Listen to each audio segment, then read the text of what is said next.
nousene nokururama pamberi pake mazuva edu ose. Tirovere muverengi wedu mumaoko muzita raJesu. Ndinoda kutaura mangwanani ano kwenguva pfupi. Ngifuna ukukhuluma ngalikuseni kwesikhathi esilutshwana. Musoro wenyaya inoti kururama kunosimudza rudzi. Ethi righteousness exalts a nation. Kururama kunosimudzira rudzi. Righteousness exalts a nation. Ndakutenda navashumiri vakashumira pakati pedu. Ngibonga abachumayela phakathi na kwethu. Zvikuru mushumiri akapedzisira nezuro manheru. Ikakhulu oqede izolo ntambama. Mfundisi Pondiwa was so powerful on righteousness. Umfundisi Pondiwa wabamba ukuqinileyo kundaba yokulunga. Ndikati wandisira chitanda. Ngathi unjele ingqobe. Nekundopanga pane nyaya yangu. Ngoba yikho kade kule ndaba yami. Solomon, one of the most powerful, rich and wise kings of Israel. uSolomon omunye wamakhosi oyemkhulu onothileyo kaIsrayeli. Unoti kururama kunosimudzira rudzi. Uthi ukulunga kuyaphakamisa isizwe. Asichivi chinonyadzisa. Kodwa isono siyahlambaza. Kurudzi rupi norupi. Isizwe siphila siphi. Mrume watazoverenga pana Luke chapter number 1. Luke chapter 1. This Zachariah baba ba John the Baptist. Zachariah obaba kaJohn umbhaphathizi. Unoti Mwari wativhisa muruoko romuvengi. Uthi uNkulunkulu usikhiphe esandleni sesitha. Tinofanira kumunamata without fear. Kumele simkhonze singesabi. Mutsvene nomukururama. Ebungcweleni lokulunga. Mutsvene nomukururama. Kubungcwele. In holiness and righteousness. Ubungcwele lokulunga. In holiness and in righteousness. In holiness and righteousness. Ebungcweleni lasekulungeni. Ebungcweleni lasekulungeni. Theme yedu inoti seeking the kingdom of God. Indikimba yethu ukudinga ubukhosi bukaMlimi. And his righteousness. Lokulunga kwakhe. Romans 14 verse 17. Romans 14 verse 17. Yoti the kingdom of God. Ithi ubukhosi bukaNkulunkulu. Is not eating and drinking. Asikho kudla lokunatha. But it's righteousness. Kodwa yikulunga. Peace and joy lentokozo in the Holy Ghost. Kumoya ongcwele. Saka mangwanani ano ngalikuseni tichipeta msangano uno. Sigqiba umhlangano lo. Focus ye message yangu. Ifocus ye message yami. Ili panyaya yokururama. Isendabeni yokulunga. Kururama kunokudza rudzi. Ukulunga kuyakhulisa isizwe. Kururama kunopromota dzinza. Kuyapromota usendo. Kururama kunoisa a nation on top. Kuyenza ukuthi isizwe sibe phezulu. Righteousness will raise a nation. Ikulunga kuyakhulisa isizwe. But sin is a disgrace to any people. Kodwa isono siyahlambaza isizwe. Unfortunately in our days, kulusizi kunsuku zethu, the gospel of righteousness ivangeli yokulunga is no longer preached powerfully. Alisachunyayelwa ngamandla. Gospel of righteousness, ivangeli yokulunga alifariri kwina vazhinji. Alithakazelwa ngabanengi. Gospel of righteousness, ivangeli yokulunga aisha excite vakawanda. Ayisathokoza abanengi. The gospel of righteousness, ivangeli yokulunga rather old fashioned. Ayisisi old fashioned. Ivangeli rakunakidza vanhu. Eselithokozisa abantu. Ivangeli prosperity. Ivangeli prosperity. Ivangeli deliverance. Ivangeli deliverance. Nekupota uchiprofita vanhu. Nokuprofita abantu. Ma ideas avo. Ama ideas avo. Nema nezvitupa zvavo. Nama ideas avo. Nama address avo. Ivangeli ravavakuda. Ivangeli abayithandayo. Ivangeli rokuti ucharopafadzwa. Yokuti uzabusiswa. Uchasimudzirwa. Uzaphakanyiswa. Ivangeli healing. Eloku healing. Ivangeli breakthrough. Ele breakthrough. Dora kudiwa. Yilo abalithandayo. Nevana vemazuva ano. Abalezinsuku. Nechechi yamazuva ano. Nechechi yalezinsuku. But let me say to you today. Mana ngithi kuwe namhlanje. The ultimate goal of the gospel of Jesus Christ injongo yevangeli kaJesu Kristu is to produce a nation.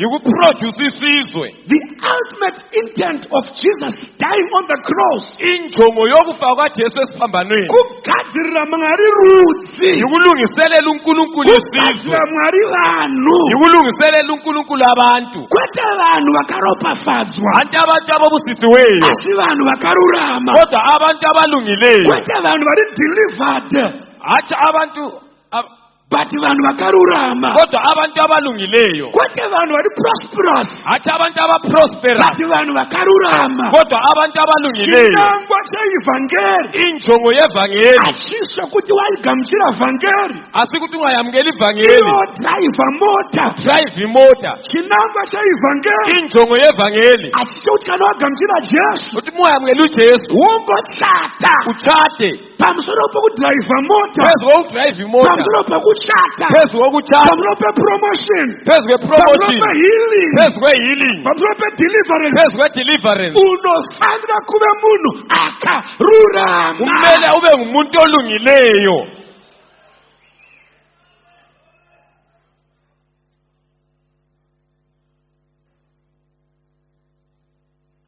Kuve muKristu Ukuba ngumKristu kuve munhu akarurama. yikuba ngumuntu olungileyo.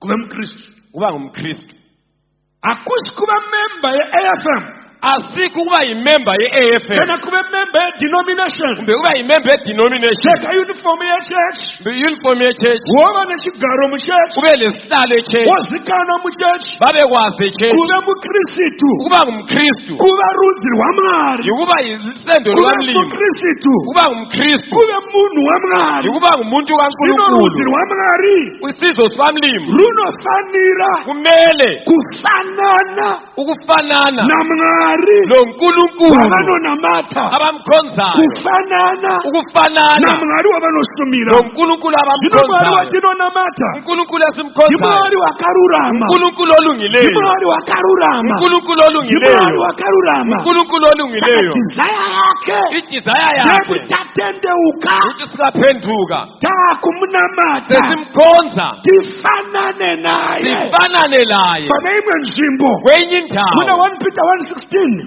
unoti ivai vatsvene wogqokani bangcwele sezvo ini mina ndiri mutsvene. ingcwele, Ivai vatsvene wogqokani bangcwele sezvo ini njengoba ndiri mina mutsvene. ingcwele.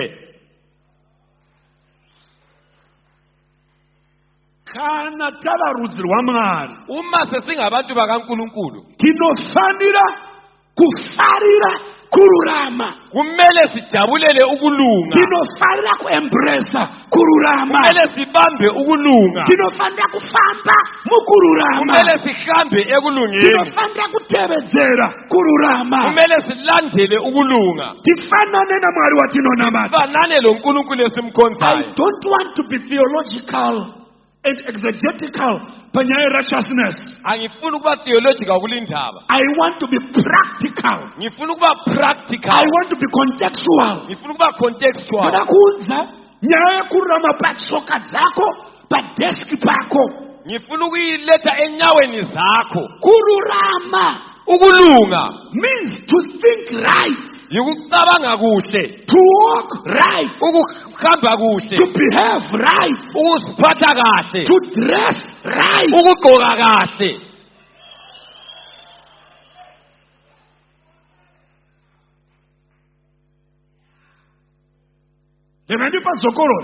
Mphinde njalo, I don't want to be theological. angifuna theological, Andisida kuenda kugrama yese nedrama yetheology. igrammar theology. Ndida kusvitsa kurama pasokisi lako rawakapfeka mubhutsu imomo. Ngifuna ukusokisa oligqokileyo. Kururama kunotangira pakufunga right.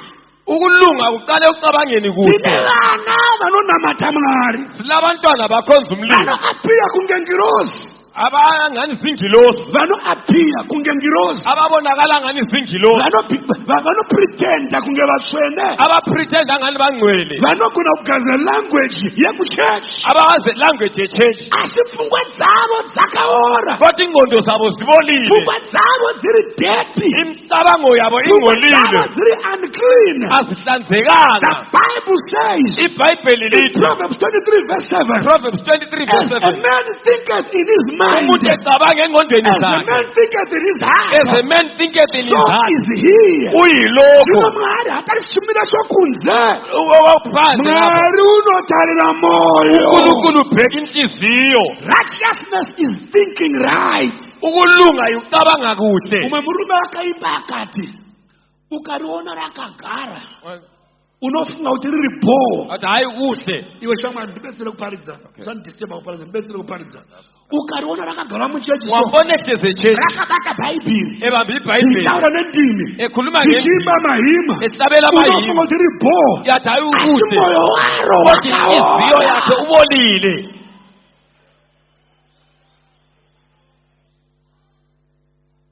Romans chapter number 12. Romans chapter 12, Paul speaks about transformation. Paul ukhuluma nge-transformation. Unothi musafananidzwa nenyika, lingafananiswa ngelizwe asishandurwayi, kodwa guqulwani, be transformed guqulwani by the renewal of your by mind. the renewal of your mind. The renewal of your mind.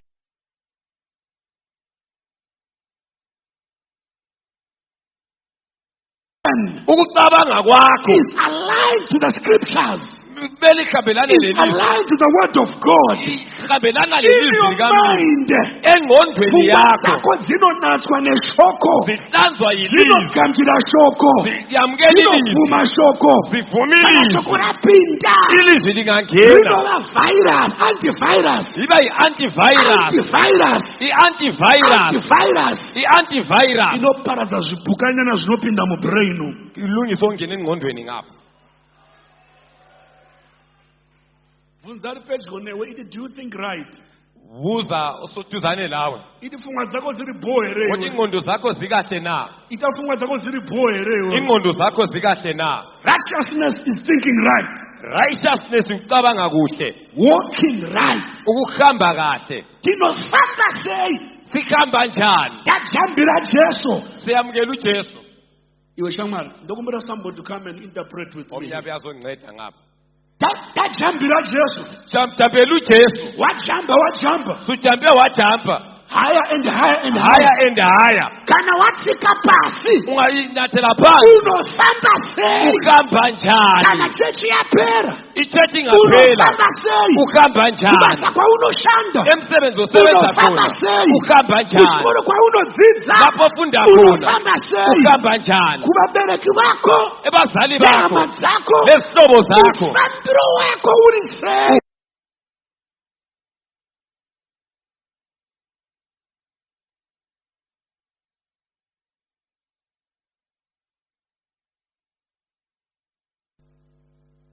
Mukatarisa motikari, Ngakhangela imota. azispend most of their time mumagaraji nemuma-filling stations. Spend isikhathi esiningi kuma-garage lama-filling stations.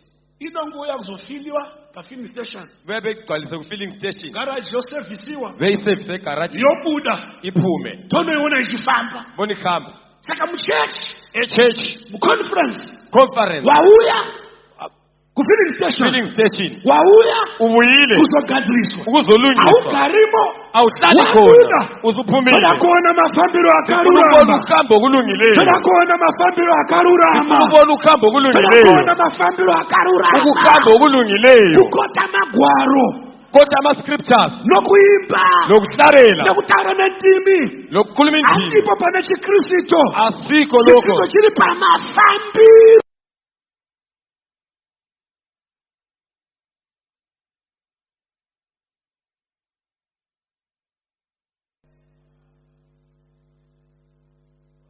How do you behave? Uziphatha kanjani? Righteousness is behaving right.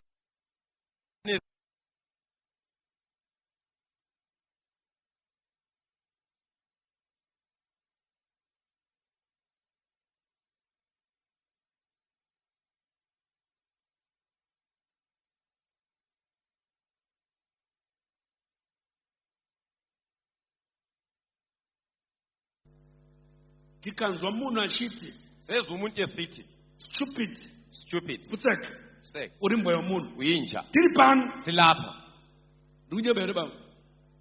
It was dark. Wasokutshonile. First atina kuyiwona. Ifirst asibonanga. But right voice lechikadzi. Kwakungowesifazana. Pamwe chikadzi chacho hatizivi changa chitaura nendimi chiri pana. Omunye wayekhuluma ngendimi. But muromo make. Emlonyeni wakhe. Tiri pano parufaro. Silapha erufaro. Panobuda speech yakaora. Kuphuma ispeech ebolileyo. Tauriro akaora. Ukukhuluma okubolileyo. Mashoko okutukirira. Amazwi okuthethisa. Mashoko akaipa. Amazwi amabi. Bana baba namai. Bobaba labomama. Ururama. Ukulunga. Akunzwikwe pa speech inobuda mumuromo mako. Akuzwakale emazwini aphuma emlonyeni wakho. Uromo mako ngakusabuda mashoko akaora. Makungaphumi amazwi abolileyo. Ngakusabuda mashoko okutukirira. Hayi ungathethisi. How do you speak? Ukhuluma kanjani? Do you speak right? Ukhuluma kuhle na? Righteousness is dressing right. Righteousness ukugqoka okufaneleyo. Kupfeka zvakanaka. Ukugqoka kuhle. Do you know kuti kana uri dressed? Uma ugqokile. People don't look into the heart. Abantu abakhangela inhliziyo. uNkulunkulu ukhangela inhliziyo. Thina soNkulunkulu.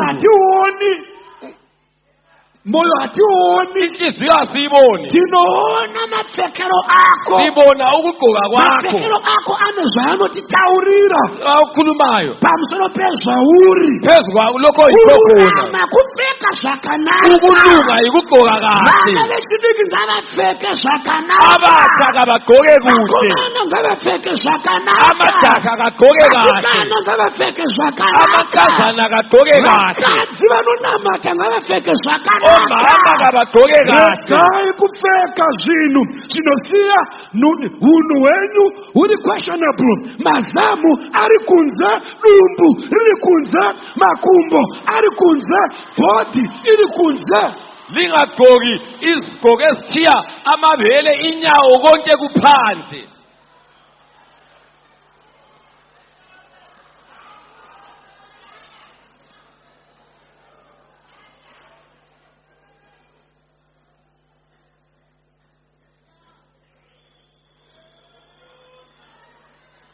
Kururama kunosimudzira rudzi. Righteousness exalts a nation. People will create an opinion about you. Abantu bazaba le opinion about you.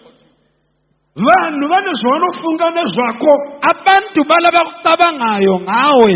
Vaona mapfekero ako. Bebona indlela ogqoke ngayo. Azvinei unotiimbira. Akulani ungumhlabeleli. Wakamira apa. Ume lapha. Waimba nevoice lengilosi. Uhlabele ngezwi lengilosi. Kana wakapfeka sefana. Kodwa nxa ugqoke njengonondindwa. Vanhu abaoni ngilosi. Abantu ababoni ingilosi. Babona unondindwa. Yakapfeka zvinobata. Ogqoke umpampampa. Zvinodhinda nyama dzake. Okudhinda izinyama zakhe. Vatsvene vari panapa. Abangcwele abalapha. Kunamata kulokuthi bathandaze kahle. Babona ishepu yezinyamanyama zakho.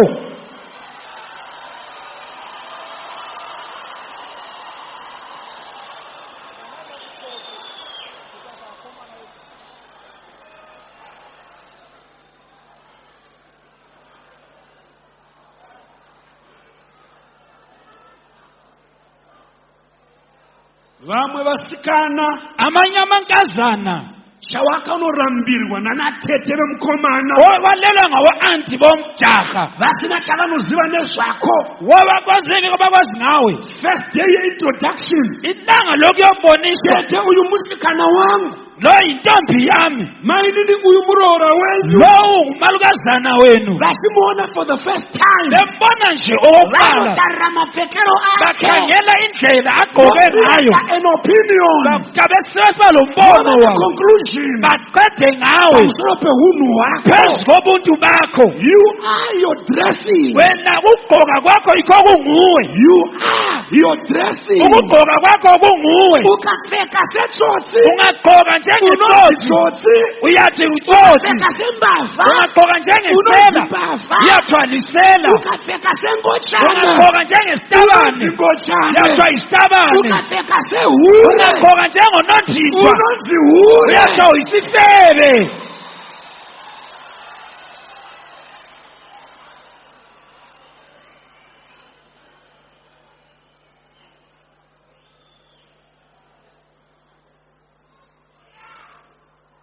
vakomana unopfeka trouser amajaha agqoka umtrawuzi mukati mune rimwe futi mukati phakathi kulokunye okuncane mukati mune rimwe phakathi kulokunye futhi mukati mune rimwe phakathi kulelinye futhi rodembedzwa kulengiswe panotangira umsinzila kuti ndoni panotangira umphakato apa panenge pari pachena Yabe kusegcekeni magadziko ari pachena izinqa zisegcekeni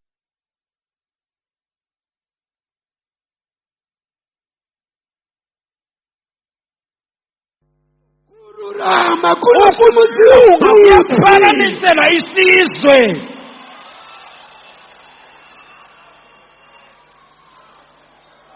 rudzi rwamwa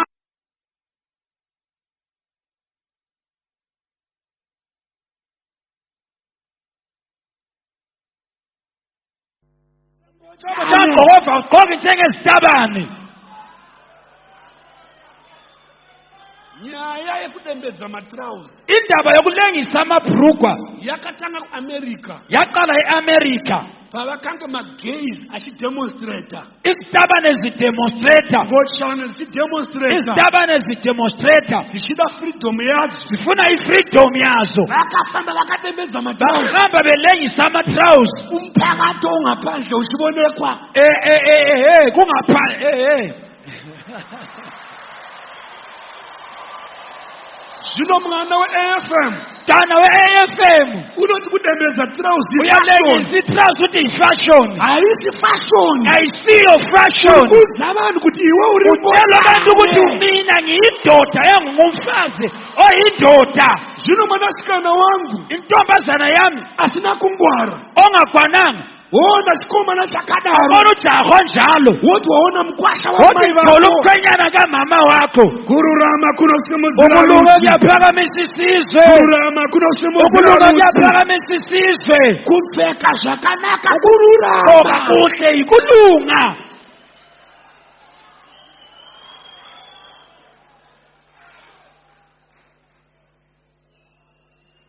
kururama kuva munhu akanaka ukulunga iwe umuntu omuhle mwana akanaka mntwana omuhle ukaverenga mabasa abaapostoli ungabala umsebenzi yabapostoli ndofunga chapter 16 here bona kuchapter 16 inoti Paul uPaul wakapinda muguta reDerbe and Lystra wangena kudwesizwe seDerbe leLystra kwaive nemwana wainzi Timothy kwakulo mntwana oswa nguTimothy mai vake vaive muJudha umama wakhe engumJuda baba vake vari muGreek baba wakhe engumGriki hanzi waipupurirwa wayefakazelwa kuhle waipupurirwa wayefakazelwa kuhle abatendi beLystra nabakholwa baseLystra nabatendi beDerbe nabakholwa baseDerbe vaimpupurira zvakanaka kufakazelwa kuhle vachitaura kuti ekhuluma besithi mwana uyu lumntwana mwana wakanaka umntwana obekekileyo lumntwana mwana wakarurama umntwana othembakileyo mwana uyu lumntwana una hunu ulobuntu mwana uyu lumntwana una respect uyahlonipha mwana uyu lumntwana unoterera unambeko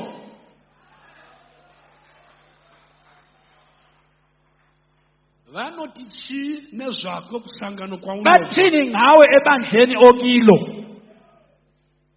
vanoti chii nezvako kubasa kwauno bathini ngawe emsebenzini lapho osebenza khona vanoti chii nezvako kumaraini kwaunogara bathini ngawe omakhelwane ohlala khona unopupurirwa sei ufakazelwa njani nekuti kururama kuve mwana akanaka ukulunga ukuthi ube umntwana omuhle ndine mwana akanaka here lo mntwana omuhle yini ekuseni lapha ndine mwana anoterera here lo mntwana olalelayo yini ekuseni ndine lokhu mwana anorespect here lo mntwana olenhlonipho yini ekuseni lokhu haleluya kururama kuve mwana anodzidzisika waba ngumntwana ofundisekayo muAFM eAFM ndo mune vana vanofamba-famba yokona abantwana bahambahambayo vhangeri richiparidzwa ivangeli lichishunyayelwa chidariro communion ichipiwa vanhu ikommunion iphiwa abantu muAFM eAFM ndo mune vana yikho kunabantwana vanobuda service vasati vapiwa ngoma abaphuma iservice bengekanikwa umusa rudzi rwakatukwa, mhlalo othukiweyo rusina tsika, ongela mpheko rusina hunhu, ongela buntu runojairira chechi, olujayela ichechi runojairira Mwari. jayela uNkulunkulu. Unofunga kuti Mwari ndisahwira vasekuru uNkulunkulu vako. umngane kakhulu wakho. Bhuku inoti kururama kunosimudzira rudzi. Ukulunga kuyaphakamisa isizwe. Chakaipa chinouza Kodwa kunyadziswa. ubi kuyaletha Chakaipa ukunyanyiswa. chinouza kutukwa. Letha ukuthukwa. Rumwe rushavashava rwamunoona vana vaita mapenzi so. Abantwana besenza nje iziyelele lamazungairwa. Madhimoni avanotora muchechi Amadimoni okukhulela church nekushayiwa hunhu. nokuswela ubuntu echurch.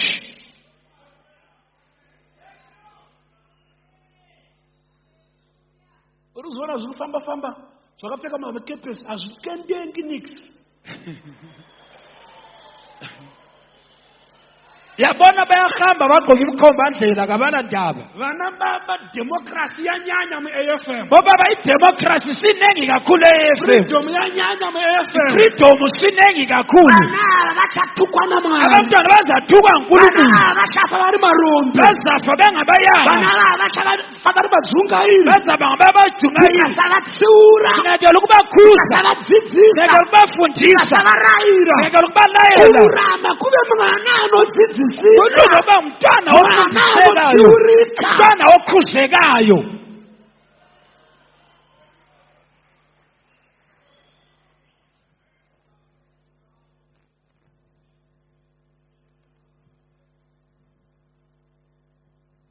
Aregezai vana vaite zvavanoda. Ngilana abantwana benza bakufunayo ha. Ma-2000 nama-2K. Ama-2000 ama-2K lawo. Chivi chinouza kunyadziswa. Isono siletha Chivi ukuyangiswa. chinouza kutukwa. Letha ukuthukwa. Ngatiregei kusanitize unrighteousness. Asingasanitize ukungalungi. Ngatiregei kublessa unrighteousness. Singablesse ububi. Ngatiregei kublessa misikanzwa. Blesse ukungezwa. Vana be-FM ngavadzikama. Abantu beFM ngabazibambe. Vana be-FM ngavadzidzisike. Ngabafundiseke. Vana be-FM ngave netsika Ngababa dzakanaka. lemkhuba emihle.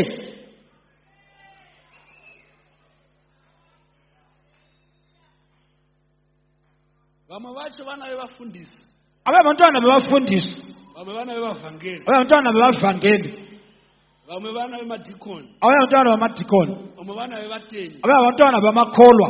Anoti unondiudzei chechi ino ichechi yana baba venyu. Uyantshela ichechi engiyangithi le Haisi ngiyabazali. chechi yana baba venyu. Ayisechechi abababa wenu Ino le. ichechi yaJesu. Ichechi kaJesu. Mwari unonamatwa neutsvene Ukuthandazwa ngobungcwele lokulunga. kururama kunosimudzira Ukulunga rudzi. kuyaphakamisa isizwe. Rega kutukisa vabereki vako. Ungathukisa abazali bakho. Rega kushoresa vabereki vako. Ungasolisa abazali bakho. Nekuda kwetsika dzakaora. Ngenxa yemikhuba Nekuda ebonileyo. kwemunhu wakaora. Lobuntu obubonileyo.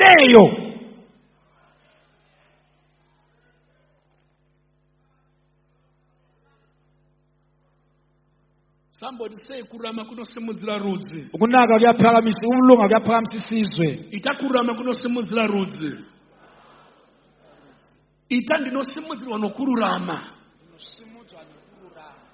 Chivi chinounza disgrace. Do you know kuti the way people in the church take sin lightly, vanotora nyaya yechivi sechinhu chokutambisa. Bathatha indaba yesono njengento yokudlalisa. Kwavari chivi chinhu chokutambisa. Kibo isono nje into nje yama yokudlalisa. They can do anything in church. Bangenza loba kuyini They echechi. can say anything in church. Loba kuyini abangakukhuluma. Disgrace means to be brought to shame. Ukuyangiswa kuletha ekuthini uyaba yihlekisa. Disgrace means to be discredited. Ukhutshele lokho bekufanele kukuwe. Kuviswa ma-marks. Khutshelwa ama-marks. Disgrace means reproach. Kutsho uhlazo. Disgrace means dishonor. Ungahlonitshwa. You suffer low esteem. Uzakhangelelwa phansi njengehlwempu. People will look down upon you. Uzakhangelelwa phansi. People will have a low opinion about Abantu you. asoze bathathe into ekhulumayo Uri ngomsiriyazi. rudzi Ngoba rwakanyadziswa. usizwe esiyangisiweyo. zvinonyadzisa kufamba muchechi kuyahamba echechi ivangeli asi rudzi rwakatukwa haruvhunduki. abantwana bathukweyo Rudzi rwakatukwa rune stabhoni rune nharo stabhoni lulenkani harudzidzisiki. alufundiseki Rudzi rwakatukwa hlaba othukiweyo haateri youth leader, akalalela youth leader haateri deacon, akalalela umdikoni haateri mvangeri, akalalela umvangeri haateri mfundisi, akalalela umfundisi hazi ukuthi overseer chief. akathi overseer kuyini Bishop alisataula asakhulumi ngopresident wangikhona.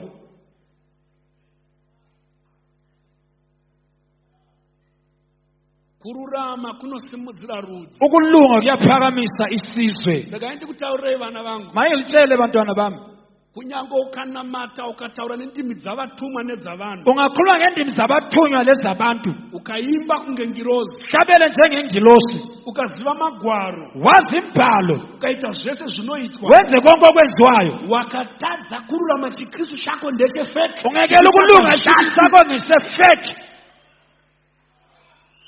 minamato yanamatwa pano, imthandazo ethandazela, mitsanyo yaitwa pano, imizile siwuzilela, maropafadzo oitwa pano, usiso zikhulunywe la, anoshayiwa basa. ayaswela Kana umsebenzi. ukasafamba mukururama, Ma ungahambanga anoshayiwa ngokulunga, basa. uyaswela Kana umsebenzi. ukasabhiyeva nokururama, Biyeva ngokulunga, kururama ukashayikwa, kulunga ungaswelakala. zvese zvekwamwari Konke zvinoduza. kwaNkulunkulu kuyaswela umsebenzi, Yavuza kuyavuza.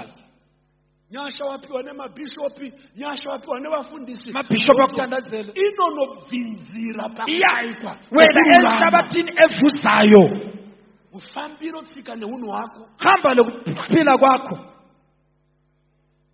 Hallelujah.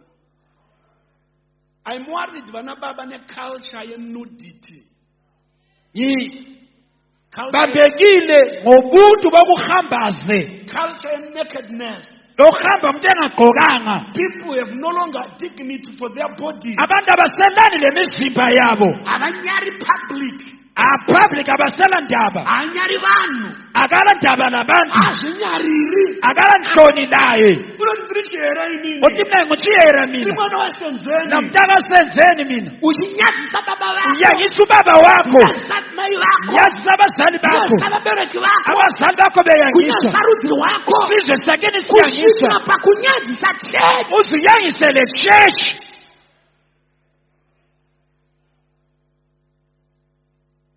Chivi chinounza kunyadziswa. Isono siletha okuyangiswa. Vasikana pfekai zvakanaka Mankazana gqokani kuhle muimba yaMwari. endlini kaNkulunkulu, Pfekai zvakanaka. gqokani kuhle Vakomana pfekai zvakanaka. majaha, gqokani kuhle Dati vakomana pfekai zvakanaka. majaha, gqokani kuhle Vasikana pfekai zvakanaka. mantombazana, gqokani kuhle. Culture yepornography. Iculture yokubuka abantu epornography Pornography inosvibisa pfungwa. iyangcolisa ingqondo, Pornography inotwista mafungiro ako. iyatshintsha ukucabanga kwakho. When you are a person anofarira Xa pornography, umuntu othanda ipornography, even when you look at your mother, loba ukhangela umamakho, you undress her. uyamkhupha impahla. When you look at your sister, Khangela udade wenu, you undress her. uyamkhupha impahla. When you look at your pastor's wife, Ngokolufazi kamfundisi you wakho, undress her. uyamhawukela. Every woman waunoona, Mama wonke ombonayo, every man waunoona, wonke umuntu ombonayo, unomandressa. uyamadresa ngoba ingqondo zakho But your mind is twisted. pambanisekile.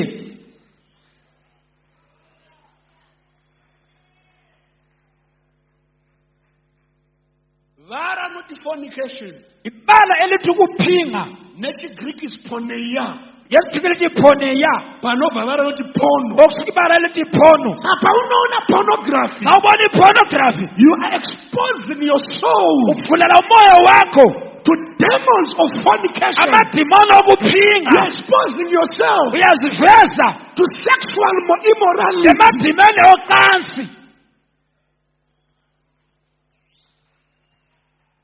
Hakuna rudzi rwaMwari rwakarurama runofarira pornography. abasikankulunkulu esilezijabulela i-pornography. Hakuna rudzi rutsvene runofarira pornography. abasizezimo lesithanda i-pornography. Vana veyuti siyanai bantwana bethu nepornography. siyanani lezocansi Siyanai nepornography. siyanani le-pornography. Budai mukuwokera mapicture evakadzi vasina kupfeka. bona abafazi Varume vasina kupfeka. amadoda Vanhu agqoka vanoita bonde muintaneti. lesenzi phansi I know. ku-intanethi. Ndosaka amen yaita shoma. yithi amen silutshwana The lapha. reason why bafundisi bani bafundisi tinodzinga madhimoni every Sunday. kodwa amadimoni every Todzinga Sunday. madhimoni every ngoba conference. amadimoni every conference. Madhimoni anofarira pane tsvina. amadimoni athanda lapho okungcole khona.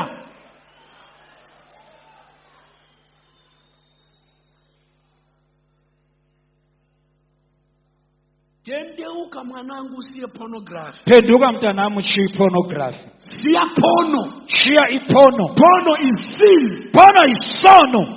Porno is wrong. porno ayilunganga. Is unrighteous. ayilunganga. Is unholy. iliqilo.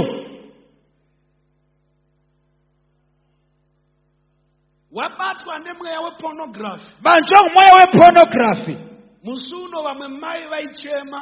omnye umama wayekhala. Ndabata foni yomwana wangu ane 12 years. bambe ifoni yomntanami ole-12 years. Ndikaona mapicture epornography. ngabona amapicture ye-pornography. Ndikafurira pamberi pafoni yake. ngathula phambili efonini yakhe. Ndikaona mapicture evarume vasina kupfeka. ibona abantu bengagqokanga. Ndikafurira pamberi pafoni ngaqhola yake. ngefoni yakhe. Ndikaona iye ngabona yena mapicture akhe awakhe amapicture asina kupfeka. engagqokanga.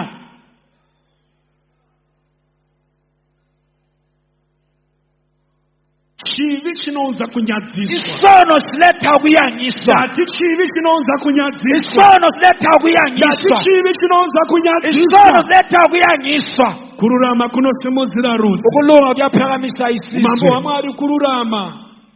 The kingdom of God is righteousness. ububuso kaNkulunkulu ikulunga. The kingdom of God is righteousness. ikulunga ubuso kaNkulunkulu. The kingdom of God is ubuso righteousness. kaNkulunkulu ikulunga. Seeking the kingdom of God kudinga ubuso kaNkulunkulu. is to seek righteousness. kudinga ukulungiswa. Kurara nevasikana. ukulala lamankazana Nekurarwa nevakomana. lokulalwa ngamajaha. Vakomana ndo varari. abamdala babalalayo. Vasikana ndo vararwi. abankazana ngabalalwi It's bakhona. sin before God. isono phambi You don't kaNkulunkulu. sleep with a man. awulali le ndoda But in a marriage. ungela You marriage. don't sleep with a man. awulali le ndoda Asina kuvisa pfuma. engakhuphanga That inotho. was fornication. yikho ukuphinga. Paul unoti. Pawulo uthi yena Hamuzivi here. alazi yini Kuti vanoita fornication. abenza ukuphinga. Havaoni umambo abafana hwaMwari. ubuso Vanoita kaNkulunkulu. fornication. abenza ukuphinga. Havapindi denga. abangena ezulwini. Vasikana. Simudzai maoko erudzi vasikana. mankazana phakamisani izandla. Simudzai maoko enyu. phakamisani izandla zenu. Ita handirarwi. uthi angilali. Ita handirarwi. angilalwa. Ita handidi zvekurarwa. amfuni. Asi unzwai ita handidi zvekurarwa. Ita nchararwi. Ndinosiya zvekurariwa.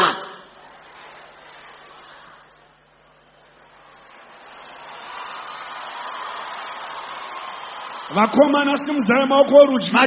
majaha phakamisani izandla. Come on, vakomana simudzai maoko. majaha izandla. Ita ncharari. Vana vevanhu. Ndisina kuvaroora. Ita zvekurararara. Navasikana. Handichada. Zvekurararara. Nevasikana. Ndinozvisiya. Handichada. Mwari ndibasirei.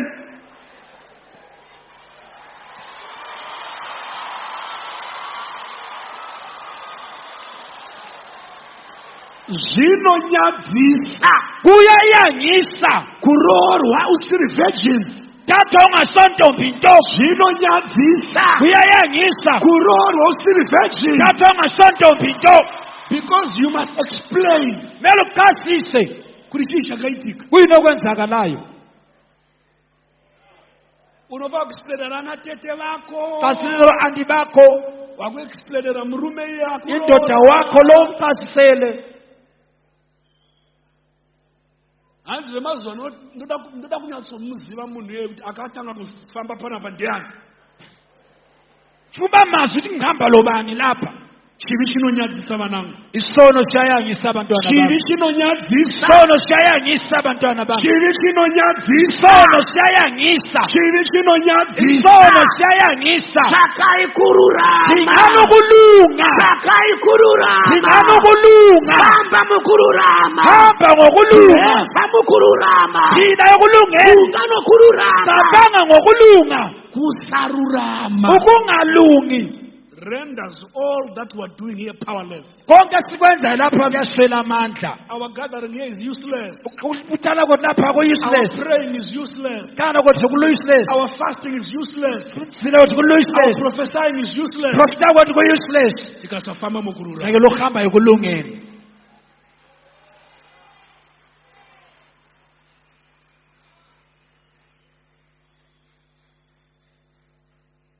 To disrespect ababereki.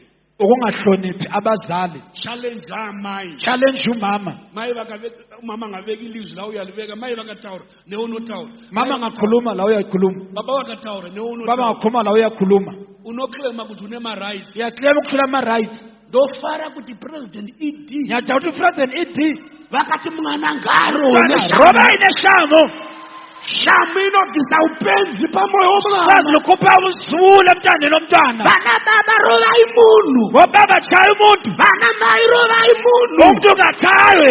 Kana uri under my roof Nxa u-under proof yami hauna ma-rights. awula ma-rights. Uchava nema-rights wabuda Usebenza mubaba. ama-rights endlini yami. Unodya chikafu changu. Udla ukudla kwami. Unoosha television yangu. Ubukela i-TV yami. Unonwa mvura yangu. Unatha amanzi ami. Unopfeka hembe dzemari Ugqoka yangu. impahla zemali yami. Uda kundichallenge mba mangu. I-challenge endlini yami. As long as you are staying Long under uhlala your parents hauna ma-rights. uhlala nabazali awula ma-rights. You can't challenge your parents. Angeke uchallenge abazali bakho. Leka ndikutaurire. Mana ngikutshele. Ndoza vhangera ndiparadza panangu. Ithi ivangeli likhuluma la. Anzi ari old fashioned mdara. Kuthiwa i-old fashion hange lakudala old school. Famba mazviri. Hamba kikho. Disrespect your parents. Ithi ungahloniphi abazali. But you are incurring a curse upon yourself. Thwala uzithuka phezu kwakho. Uchaona pamberi upenyu uchafamba. Bona impilo ozayihamba. Kune vanotumira mamhepo. Yebo labanthumela imimoya. Hapana mamhepo. Akuna mamepho. Wakadisrespect. Awuhloniphanga abazali.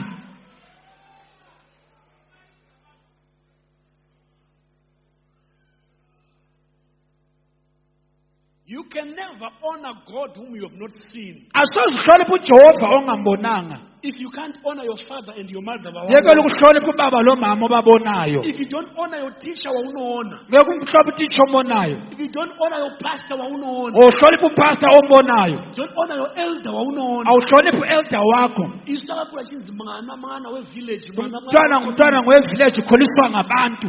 ndairohwa kumbwa ndorohwa nemaraini. Chaya ngikhaya etshale semalayinini. Zvone vabereki vacho vakazungaira mazuva ano. Kulesisuka abazali bangikhona. Ndikarova mwana wako Ngachaya umntwana wakho sungisuwa. varoverei mwana wangu. Chayela umntanami. Varoverei mwana wangu. Umntanami uchayelwani. Uri kurera nyoka mumba mako. Gcina inyoka endlini yakho. Uchanyadziswa mangwana. Uzayangiswa kusasa. Mwana wangu hauri. Wamntwana kawuli. Mwana wangu hatori varume vavanhu. Lala labadoda Mwana abantu. wangu hana musikanzwa. Akala msikanzwa. Uchanyara. Uzayangiswa.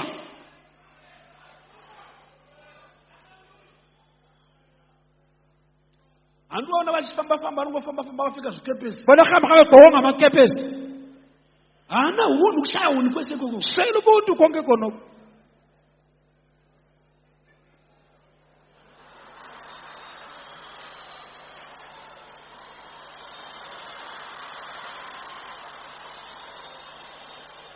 How can you respect God if you can't respect your church leader?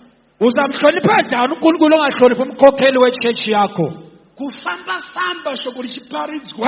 Hamba izwi lichinyayelwa. Kudisrespect youth leadership. Ungahloniphi youth leadership elapha. Your pastors are seated here. Umfundisi wakho uhlezi lapha. You disrespect your pastors. Hlonipha umfundisi Your wakho. overseers are seated Overseer here. uhlezi la. Disrespect your overseer. Overseer wakho. Ini ndiri pano. Mina engilapha. Awutomboniwona ndiri chini. Awubona ukuthi ngiyini. Do you know kuti Mwari unogara panokudzaniwa navanhu pane uNkulunkulu uhlala lapho kuhlonishwana khona.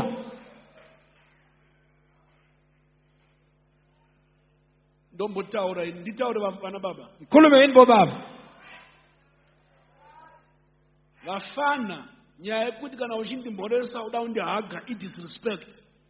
I'm not your level. Ukuthi ngihambe ngelofo ngihaga ukungahloniphi. You don't hug your overseer. Awuhambi overseer wakho isontanga You don't yakho. hug your pastor. It's not your Awuhambi level. pastor aso level You don't yakho. hug your elder. It's not your Awuhambi level. level not your level. Hakana nebezera lakho. Akangane bentanga yakho.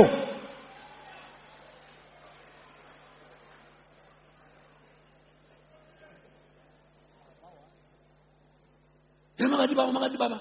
Baba president. Baba president. Ndara ndinokudai ndara. Atikwizi nani ma-shoulders newe. Elami ihlombe lakho zingani. Kururama kunosimudzira rufu. Kulunga kuyaphakamisa isizwe. Kururama kunosimudzira rufu. Kulunga kuyaphakamisa isizwe. Chakaipa chinounza kutukwa. Okuletha ukuthukwa.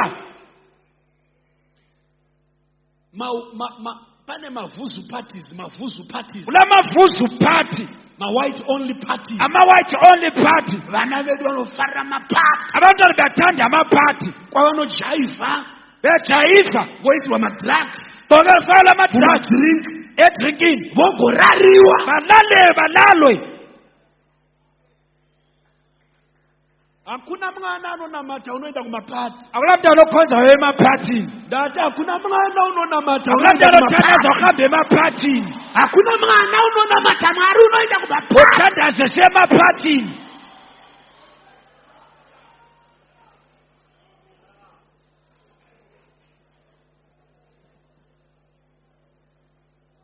Muri kupopota. Muri kupopota. Yapopota pe. Ani muri kupopota. Aniyapopota. Mapati hakusi kururama. Amaphathi asikho kulunga. Pane mwana ari kundinzwa ere mangwanani. Lo mntwana ngizwa yini ekuseni lokhu. Mwari ngaakuropafadze. uNkulunkulu akubusise. Manjuzu. Amanjuzu omamlambo. Ndichapiwa maropafadzo. Ndaphiwa isibusiso. Ndopiwa simba. Nikwa amandla. Ndopiwa fuma. Nikwa inotho. Ndopiwa zvinu. Nikwa into zonke. Hakuna mwana unonamata unoita zvemanjuzu. Kula mntwana othandazeka kwenze kwamamlambo. Hakuna mwana unonamata Mwari unoita zvemanjuzu. Umntwana othandaza uNkulunkulu okwenza okwabomamlambo. Isu tiri rudzi rutsvene rwaMwari. Thina sisizwe esingcwele sikaNkulunkulu. Tinonamata Mwari mukururama. Thandaza uNkulunkulu ngokulunga. Hatiende kumanjuzu. Asiyi kubomamlambo. Hatiende kumanjuzu. Asiyi kubomamlambo. Hatiropafadzwi nenjuzu. Asibusiswa ngomamlambo. Hatipifuma nenjuzu. Asiyi inotho ngomamlambo. Hatipiwi zvinu nenjuzu. Asiyi izinto ngomamlambo. Regai kuchiva zvinhu zvevana venyika. Singahabeli into zabantwana bomhlaba. Kuma boarding school. Ema-boarding school. Ukaona mwana ane zvinhu Into ezinhle. usachiva zvinhu zvevamwe vana. Ungahabeli into zabanye abantwana. Hauzivi kwavakazviwana. Awukwazi wazithatha ngaphi. Usachiva manecklace avamwe. Ungahabeli ama-necklace abanye. Usachiva mahairstyle Ama-hairstyle avamwe. abanye. Usachiva fashion yenyika. Ungajabi fashion yomhlaba. Vamwe venyu makainitiatwa nemanecklace. Abana initiatwa ngama-necklace. Makainitiatwa nokupiwa zvemablouse. Nikwa ama-blouse. Chipinzwa mumanjuzu. Ngeniswa kumanjuzu.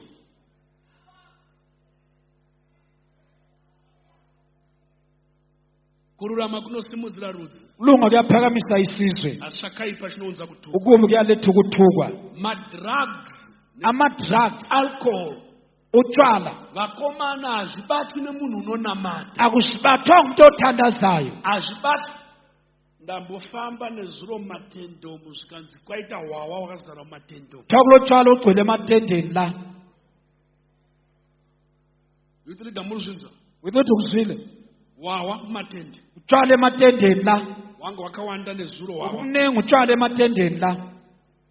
Hazvinoshamisi kushona madhimoni asingaendi. Wona amadimoni engahambi. Madhimoni haendi. Amadimoni kawahambi. Kuti tsvina nemadhimoni zvinofambirana. Ingcekeza namadimoni kuyahambelana. Isitori dzinga iwo noridhonza nehwawa. Siyaliqotsha uyalidonsa ngotshwala. guka haibatwi nevakarurama. iguka ibanja abalungileyo, mutoriro haubatwi nevakarurama. incengu kayibanja abalungileyo, haubatwi nevakarurama. umsongo abanja abalungileyo, haibatwi nevakarurama. ilita libanja abalungileyo, haibatwi nevakarurama. ayipheya abalungileyo. umambo wamwari kutsvaka kururama. uNkulunkulu kudinga ukulunga. Mwari hazvifariri. uNkulunkulu akakujabuleli, Mwari hazvide. uNkulunkulu akakuthandi.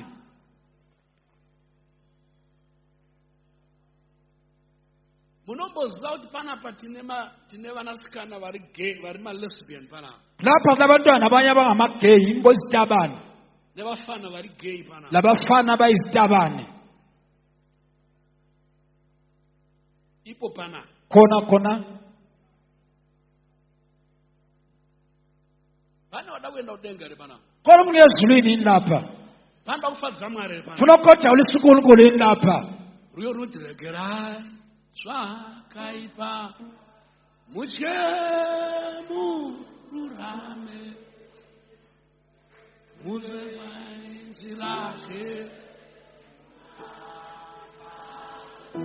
uzvite mutsvake inguva.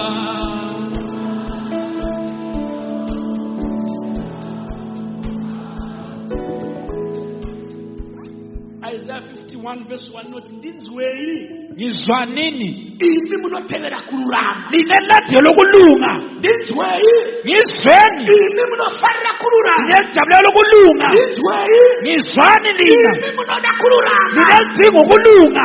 Hazvina kuti ndinzwei vanhu vechechi. awuthi ngizwani bantu besheshi, Hazvina kuti ndinzwei vanhu vechechi. ngizwani bantu besheshi. Isaiah unoti Isaya uthi ndinzwei ngizwa nini imi lina vanotevera kururama. elilandela ukulunga. Ndinzwei ngizwa nini imi vanoda Mwari. lina elithanda uNkulunkulu. ngizweni lina Munofarira kururama. jabulela ukulunga. Ereshedzai padombo kangelani litshe ramakacherwa. elagejwa kilo, Padombo patakacherwa. idwala esagujwa Dombo kilo, rinonzi Jesu. idwala okuthiwa nguJesu, Jesu wokururama. uJesu wokulunga, Jesu wokutsvene. uJesu wobungcwele. Hatina kucherwa asigujwanga padombo rouona. elitshe lokubona, Takacherwa padombo rakarurama. sagejwa elitsheni elilungileyo. Kururama kunosimudzira rudzi. Ukulunga kuyaphakamisa isizwe. Isaiah chapter 3 Isaiah chapter 3 verse number 10. verse number 10. Tell the righteous Ngani ngabalungileyo that it shall be well with you. kuzaba ngabe kuhle Speak kahle. to the righteous. Ngani ukulunga Tell them batshele that it shall be well kuzalunga ngawe, with you. ngawe It shall be well kuzalunga with the righteous. It ngokulungileyo, shall be well with you. kuzalunga ngawe In your career. ikariya It shall yakho, be well with you. kuzalunga In your studies. ebekufundeni It shall be kwakho, well with you. kuzalunga In your relationship. Relationship. It shall be well with you. kuzaba lokuthi In uhle your destiny. destiny yakho, In your future. kusasa As lakho, long as as long you follow righteousness. ulandela ubungcwele.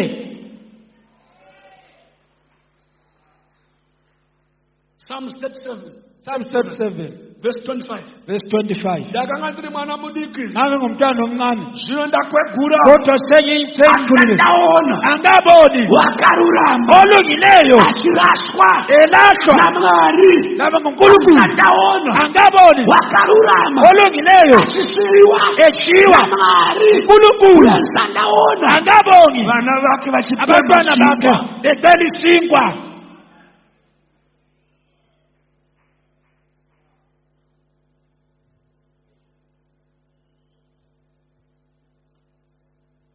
kururama kunosimudzira rudzi. Ukulunga kuyaphakamisa isizwe. Chakaipa chinounza kutuka Singani ukulunga kwaNkulunkulu kurudzi rupi nerupi. kusize isiphi lesiphi.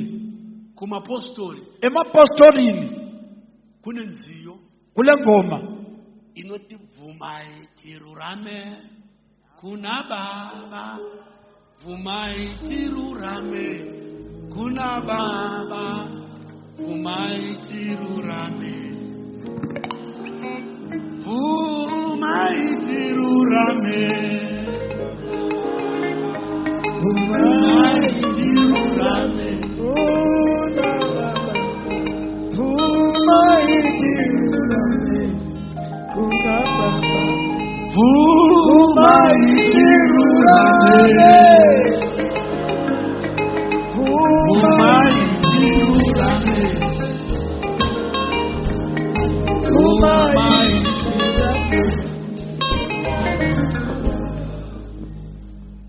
Bana baba na mai vakomane vasikana. Bobaba labo mama majaha lezintombi. Kune vana vari pakati pedu panapa. Labantwana baphakathi kwethu lapha. Vakazvinvolva Abazifakayo panyaya dzemanjuzu. endaweni zamanjuzu. Kana uri pano mangwanani ano. Awukhona ngalekuseni. Manya neupenyu hwako.